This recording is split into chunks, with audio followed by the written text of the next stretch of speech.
Good evening my dear student, आप सभी का स्वागत है हमारे YouTube channel mission Bihar board पर। जैसा कि आप सभी को पता है, हम लोग जो है प्लान है हम लोग का 365 दिन का, जिसमें कि 100 में 100 लाने का टारगेट भी रखा गया है। हमारा जो पहला चैप्टर था वास्तविक संख्या रियल नंबर, वो हम लोगों ने समाप्त कर दिया है। जो इम्पोर्टेंट क्वेश्चन था वो हम लोगों ने डिस्कस भी कर लिया है। अब उसमें जो है दो इम्पोर्टेंट टॉपिक है जो कि बुक में नहीं है, ठीक है, इस बुक में नहीं है। वो मैं दो इम्पोर्टेंट टॉपिक जो कि जिससे कि हर एक साल क्वेश्चन आपको एग्जाम में देखने के लिए मिलता है, 1 से 2 नंबर का ऑब्जेक्टिव आता है और बहुत ही इजी लेवल का, ठीक है। तो वो हम लेकर आए हैं, जिसका नाम है रैशनलाइजेशन, परिमेयकरण, ठीक है। परिमेयकरण से आपको ऑब्जेक्टिव में सवाल देखने के लिए जरूर मिलता है। तो चलिए इसको हम लोग देखते हैं कौन सा इंपॉर्टेंट टॉपिक है। और आज जो हम लोग का है 9वां दिन, मतलब 9 दिन के हम लोग प्लान पर आ चुके हैं। 1 से शुरू किए थे।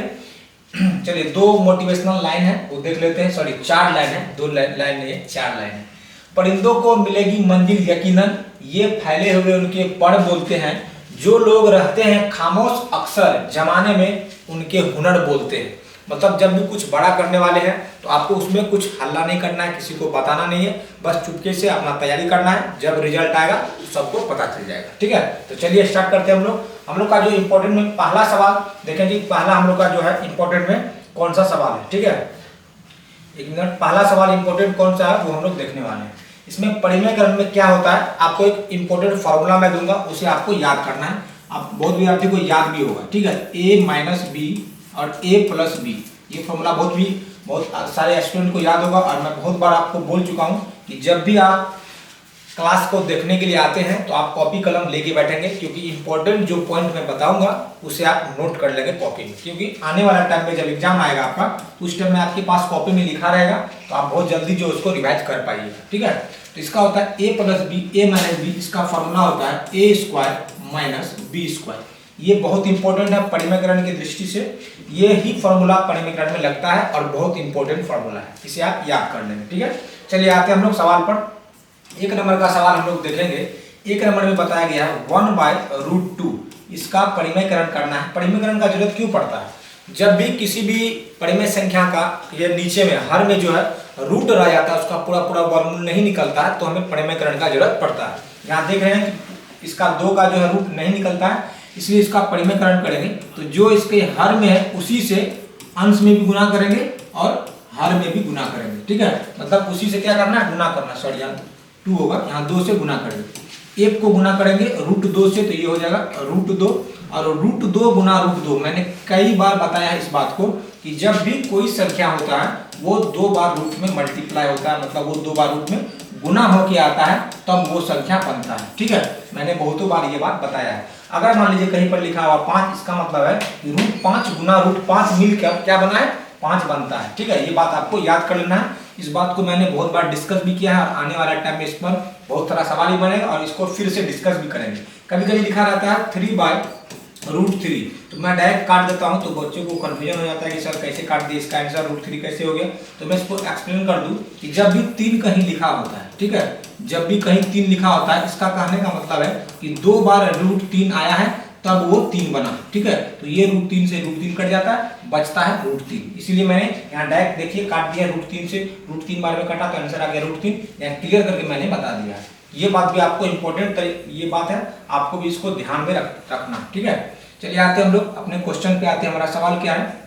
हमारा सवाल है 1/√2। इसको क्या करेंगे, जो भी हर में है उसी को ऊपर और नीचे से गुना करेंगे। तो 1 को गुना करेंगे √2 से √2 गुना √2 क्या होता है, 2 हो जाता है। तो जब नीचे में क्या हो जाता है, एक पूर्ण संख्या आ जाता है, परिमेय संख्या आ जाता है, तो हमको क्या करना, वहां रुक जाना। ये हमारा हो गया परिमेयकरण 1 नंबर। इसी तरह से इजी तरीके से ये बनता है एग्जाम में, लेकिन इतना छोटा आपको नहीं आएगा, थोड़ा सा ऊपर लेवल अप लेवल में आता है।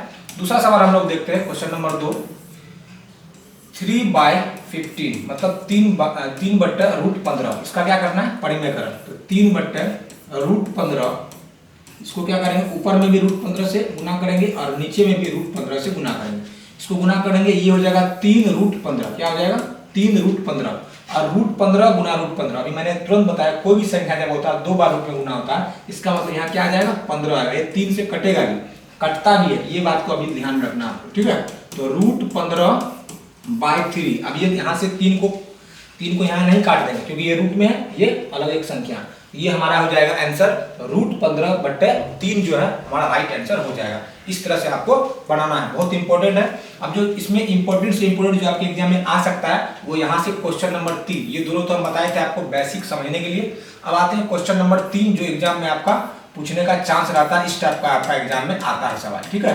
इसको हम लोग परिमेयकरण कैसे करेंगे इसका, तो याद रखना है कि जब भी परिमेयकरण करेंगे, अगर कोई संख्या दिया है, अगर वो माइनस में है तो यहाँ जो मल्टीप्लाई करेंगे यहाँ पर वो प्लस से करेंगे। यही इंपॉर्टेंट बात आपको समझना है कि जो भी संख्या नीचे हर में दिया है उसके उल्टा वाले सिर्फ चिन्ह को बदलना, संख्या वही रहेगा दोनों जगह। अगर यहाँ माइनस है तो दोनों प्लस वाला से यहाँ मल्टीप्लाई हो जाएगा, ठीक है। ऊपर और नीचे में जो है प्लस वाला से मल्टीप्लाई करेंगे। अगर यहाँ माइनस वाला है तो प्लस वाला, अगर यहाँ प्लस वाला होता तो यहाँ दोनों जगह माइनस वाला से मल्टीप्लाई होता, ठीक है। ये इंपॉर्टेंट बात था। 1 से गुना करेंगे इसमें, तो 1 से किसी भी संख्या को गुना करते हैं कोई फर्क नहीं पड़ता, तो ये हो जाएगा हमारा कितना √5 + √3, ठीक है।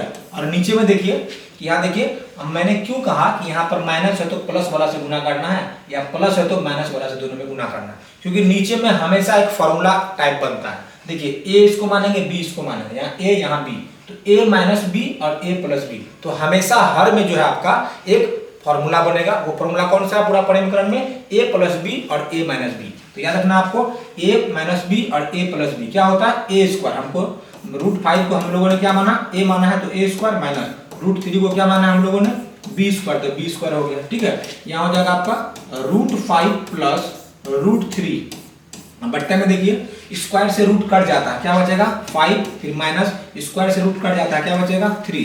तो फिर हम लोग आएंगे एक स्टेप आगे, ये हो जाएगा आपका √5 + √3, यहाँ पर घट जाता है 5 में से 3 जाएगा 2, तो ये हमारा क्या हो जाएगा फाइनल आंसर हो जाएगा √5 + √3/2 जो है हमारा क्या हो जाएगा फाइनल आंसर हमें मिल जाएगा, ठीक है। इस तरह से आपको परिमेयकरण करना है और इस टाइप का सवाल आपको एग्जाम में देखने के लिए जरूर मिलेगा। बहुत इंपॉर्टेंट है, आपको अच्छे से समझना है। अगर कहीं समझ में नहीं आए तो कमेंट जरूर करना, उसको मैं फिर से कोशिश करूंगा समझाने का, ठीक है। इसी में आपका 4 नंबर और 5 नंबर जो सबसे VVI क्वेश्चन है, इंपॉर्टेंट क्वेश्चन है, वो भी मैं देख लूंगा। और आपके लिए ये होमवर्क का सवाल मैंने दिया है, आपको भी आंसर में जो है कमेंट करना है कि इसका आंसर क्या होने वाला है, ठीक है। चलिए देखते हैं क्वेश्चन नंबर 4। √3 सॉरी क्या लिखा हुआ 3, उसके बाद रूट में दिया हुआ 8 और प्लस रूट में दिया हुआ 5। इसका परिमेयकरण कैसे करेंगे, यह हो जाएगा 3, रूट में क्या है √8 है और प्लस √5 है। परिमेयकरण यहाँ प्लस में दिया हुआ, अगर प्लस में है तो दोनों तरफ जो यहाँ जो हम लोग गुना करने वाले हैं, यहाँ जो हम लोग गुना करेंगे तो माइनस वाला से गुना करेंगे। मैंने अभी तुरंत बताया कि अंक में जो भी नंबर है वो नंबर सेम उतरेगा, लेकिन अगर यहाँ प्लस वाला से है तो यहाँ माइनस वाला हो जाएगा, ठीक है। और नीचे में क्या हो जाएगा, यहाँ भी माइनस वाला हो जाएगा, ठीक है। यहाँ तक आप समझ गए होंगे। उसके बाद आते हैं नेक्स्ट अगला पॉइंट 3/। अच्छा ये देखिए, तो गुना अगर हम लोग करना चाहते हैं डायरेक्ट गुना भी कर सकते हैं, लेकिन गुना करने से कोई फायदा नहीं है, ठीक है। क्योंकि देखिएगा नीचे में जो क्या आने वाला कटने वाला है, इसलिए अभी हम लोग गुना नहीं करेंगे। इसको सेम इसी फॉर्म में लिख देते हैं √8 + √5 बट्टे में देखिए एक फार्मूला बनेगा। मैंने पहले ही बताया नीचे में क्या बनता है फार्मूला बनता है a + b a - b। तो a + b a - b क्या होता है a²। कहने का मतलब है कि √8 ये हो गया a का स्क्वायर माइनस √5 ये क्या हो गया b मतलब b का स्क्वायर। उसके बाद आगे चलते हैं 3 रूट में 8 और प्लस रूट में 5। अब यहाँ देखिए स्क्वायर से रूट कटेगा तो क्या हो जाएगा 8 हो जाएगा, फिर माइनस है माइनस दे देंगे, फिर स्क्वायर से रूट कटेगा तो क्या हो जाएगा 5 दे देंगे। उसके बाद आते हैं अगला स्टेप में, यहाँ होगा आपका √8 + √5। अब बट्टे में क्या हो जाएगा 8 में से 5 जाएगा 3, इसलिए मैंने 3 से मल्टीप्लाई नहीं किया क्योंकि ये कटने वाला था, ठीक है कट गया। अब हमारा जो फाइनल आंसर है ना, हमारा जो फाइनल आंसर है यहाँ हम लिख देते हैं, हमारा आंसर जो है फाइनल आंसर क्या हो जाएगा √8 + √5, ये हमारा हो जाएगा फाइनल आंसर। देख लीजिए कभी कभी संख्या को मल्टीप्लाई नहीं करेंगे उससे भी फायदा है, ठीक है। सेम उसी संख्या को लिख देते ताकि नीचे जो घटने वाला ऐसा संख्या होता है जो कटने वाला होता है। यहाँ देखिए 3 से मल्टीप्लाई नहीं किए थे, 3 से मल्टीप्लाई कर देते तो हमें थोड़ा सा आगे लंबा चौड़ा कैलकुलेशन करना पड़ता, नहीं किए बच गया तो यहाँ पर देखिए कट के आंसर आ गया। अगर नहीं भी करेंगे इस तरह से भी लिखेंगे तब भी आंसर आपका सही हो जाएगा, ठीक है। तो हमारा फाइनल आंसर क्या था √8 + √5। चलिए नेक्स्ट और अंतिम सवाल 5 नंबर का, ये भी बहुत इंपॉर्टेंट है। इस तरह का आपको सवाल देखने के एग्जाम में जरूर मिलेगा, इसको आपको अच्छे से समझना है। ये हो गया आपका और यहाँ पर √6 माइनस √5, ठीक है। इसका परिमेयकरण करेंगे अगर, तो यहाँ माइनस वाला है तो प्लस वाला से यहाँ परिमेयकरण किया जाएगा, ठीक है। क्या से किया जाएगा? प्लस वाला से परिमेयकरण किया जाएगा इसमें। यहाँ देखते हैं हम लोग, ये हो गया आपको, यहाँ तो थोड़ा सा जगह का कमी है, यहाँ देखते हैं। यहाँ आपका हो गया √5 माइनस √2, उसके बाद क्या हो गया √6 प्लस √5। नीचे में देखिए तो फॉर्मूला बन रहा है a minus b a plus b बन रहा है फॉर्मूला। तो a किसको माने? √6 को, तो इसका स्क्वायर हो जाएगा, माइनस √5 को क्या माने? b माने, तो इसका स्क्वायर हो जाएगा। अब देखिए यहाँ गुना भी करना पड़ेगा। इसको पहले इससे, एक बार इसको इससे गुना करेंगे, फिर इसको इससे गुना करेंगे, फिर इसको इससे गुना करेंगे, फिर इसको इससे गुना करेंगे। पहले देखते हैं, √5 को गुना करेंगे √6 से, 6 5 30, मतलब रूट क्या हो जाएगा 30 हो जाएगा यहाँ पे। उसके बाद फिर इसको इससे करेंगे, ये हो जाएगा √25, क्योंकि 5 5 है तो प्लस है, यहाँ भी प्लस है तो प्लस √25 हो गया। उसके बाद यहाँ पर आप ये हम मिटा देते हैं, आपको बताने के लिए यहाँ पर हम लाइन दिए थे, ठीक है, हो गया। उसके बाद नेक्स्ट इसको इससे करेंगे, ये हो जाएगा प्लस माइनस माइनस, 6 दूना 12 माइनस 12 रूट में, ठीक है। उसके बाद फिर ये इसके साथ गुना हो जाएगा, यहाँ प्लस माइनस माइनस हो गया। और उसके बाद 6, यहाँ 6 नहीं है, 5 और 2 है, कितना? 5 दूना 10, ये हो जाएगा रूट में 10, ठीक है। ये हमारा हो गया। अब नीचे आते हैं, रूट से स्क्वायर कट जाएगा, बचेगा 6, यहाँ से रूट से स्क्वायर कट जाएगा, बचेगा 5। अब हम लोग अगर आगे बढ़ते हैं, अगर हम लोग आगे देखते हैं क्या हमें मिलता है, यहाँ 30, ठीक है, यहाँ 25। अच्छा, √30 का तो कुछ नहीं होता, तो √30 का तो √30 ही लिखेंगे। उसके बाद 25, √25 का 5 होता है, ठीक है। फिर माइनस 12 का क्या होगा? 12 √12 का √12 ही लिखते हैं, अभी उतना जरूरत नहीं है, माइनस √10, ठीक है। अब बट्टे में क्या होगा? 6 में से 5 जाएगा, कितना बचेगा? 1। अगर 1 नहीं भी लिखते हैं तब भी हमारा आंसर सही हो जाएगा, लेकिन लिखना जरूरी है, नहीं भी लिखेंगे, अगर हम नहीं लिखते तब भी हमारा आंसर क्या हो जाएगा? यही हो जाएगा। ये भी आपका आंसर है। अगर कोई स्टूडेंट इसको थोड़ा लंबा करना चाहता है तो वो भी कर सकता है। 30 को हम लोग क्या लिखेंगे? 30 को लिख सकते हैं 3 गुना 5 गुना 2, देखिए 5 या 15 दूना 30, ये हो गया 30 का। फिर 5 है प्लस में तो 5 लिखेंगे, फिर उसके बाद माइनस 12 को क्या लिखेंगे? 2 दूना 4, 4 तिया 12। उसके माइनस कितना है? माइनस 10 है, तो माइनस 10 को रूट ही में रहने दीजिए, कोई इससे फायदा होने वाला नहीं है, ऐसे भी कोई फायदा नहीं होने वाला है। 5 या 15 दूना 30, इसको भी रूट में ही रहने दीजिए, क्योंकि अगर 2 बार आता कुछ तब हमें फायदा हो सकता था, जहाँ की यहाँ एक बार यहाँ देखिए यहाँ फायदा होने वाला है। लेकिन आंसर आप यही रहने देते हो तो आपका भी आंसर सही होता है, कोई दिक्कत नहीं आंसर है। यहाँ पर आप क्या करेंगे? √30 फाइनल आंसर हम बता रहे हैं, √30 प्लस 5। उसके बाद 2 बार 2 है, एक बाहर निकल जाएगा, बचेगा क्या?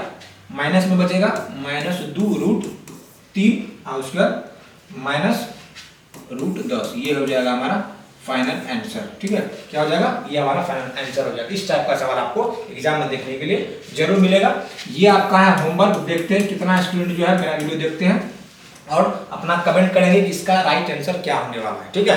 ये बहुत इंपॉर्टेंट टॉपिक है और बहुत ही इजी लेवल में आप इसको समझ गए होंगे। अगर नहीं समझे तो कमेंट में जरूर बोलेंगे, तो होगा तो शॉर्ट्स में बताएंगे इसको हम बहुत इजी लेवल से, लेकिन फिर भी मैं कोशिश किया हूँ कि अच्छे से बताया जाएगा।